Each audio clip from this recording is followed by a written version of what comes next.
ഒരു യുദ്ധസമാനമായ അന്തരീക്ഷം വരെ എത്തിയിട്ട് പിന്നീട് സമാധാനപരമായി പോകുന്ന ഇന്ത്യയുടെ അതിർത്തികളിൽ ഇപ്പോഴും പാകിസ്ഥാന്റെ പ്രകോപനം തുടരുകയാണ്.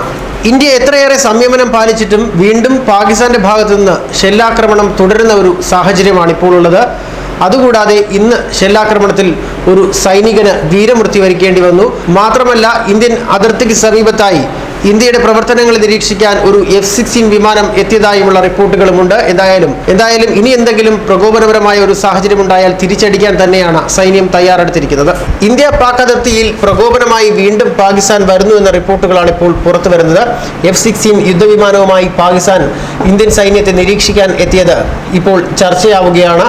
ഇന്ത്യ ഇത്രയും സംയമനം പാലിച്ചിട്ടും വീണ്ടും പാകിസ്ഥാന്റെ ഭാഗത്തുനിന്ന് ഇത്തരത്തിൽ പ്രകോപനം തുടരുന്നതിന്റെ ഉദ്ദേശം മനസ്സിലാകുന്നില്ല എന്നാണ് പ്രതിരോധ വൃത്തങ്ങൾ അറിയിക്കുന്നത്.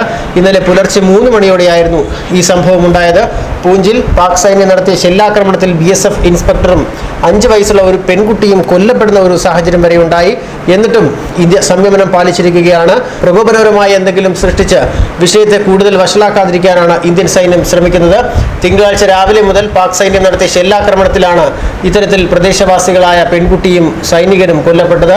4 BSF ജവാന്മാർക്കും സംഭവത്തിൽ പരിക്കേറ്റു. 2 പ്രദേശവാസികൾക്ക് ഗുരുതരമായി പരിക്കേൽക്കുന്ന ഒരു സാഹചര്യവും ഉണ്ടായി. തുടർന്ന് പ്രകോപനമുണ്ടായ സ്ഥലത്ത് മാത്രം ഇന്ത്യ ശക്തമായി തിരിച്ചടിച്ചു. ഷെല്ലാക്രമണത്തെ തുടർന്ന് സൈനികർക്ക് കർശന നിർദ്ദേശവും നൽകിയിട്ടുണ്ട്. ഇനിയും എന്തെങ്കിലും പ്രകോപനപരമായ സംഭവം ഉണ്ടായാൽ തിരിച്ചടിക്കാൻ തന്നെയാണ് നിർദ്ദേശം നൽകിയിരിക്കുന്നത്.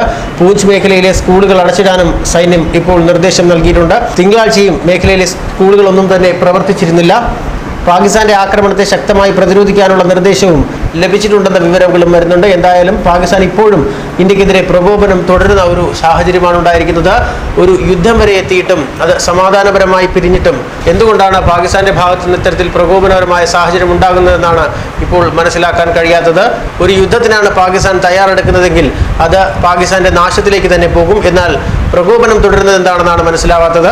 കഴിഞ്ഞ കുറെ നാളുകളായി പാകിസ്ഥാന്റെ ഭാഗത്തുള്ള പ്രകോപനങ്ങളും ഷെല്ലാക്രമണങ്ങളുമായി നിരവധി സൈനികരാണ് കൊല്ലപ്പെട്ടത്. ഇനി തിരിച്ചടിക്കാൻ തന്നെയാണ് സൈന്യം തയ്യാറെടുത്തിരിക്കുന്നതെന്നാണ് അറിയാൻ കഴിയുന്നത്. ന്യൂസ് ഡെസ്ക് മലയാളി വാർത്ത.